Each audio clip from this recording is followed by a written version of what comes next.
Hello friends आपण मानकर प्रिय धारावाहिक मो देह बड़ी तो देह कलार आगामी अध्याय कौन होगा जाऊँगी ता जाने पे भिडियो को संपूर्ण रूपे देखंतु और भिडियो जदि पसंद लगे भिडियो लाइक करिया सहित आम चैनल जदि नुआ आम चैनल को दयाकोरी सब्सक्राइब करनी एमती नुआ नुआ भिडियो सर्वप्रथम देखिए।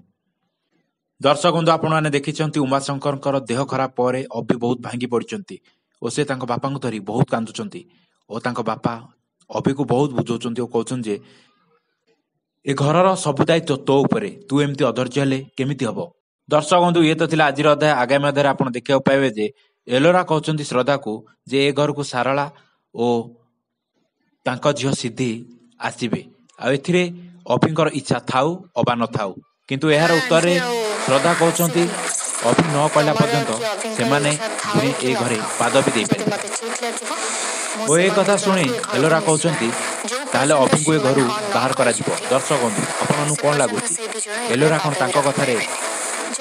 अटक रही तांको जिद्दी को सफल करि पारबे कमेंट माध्यम निश्चित जणांतु।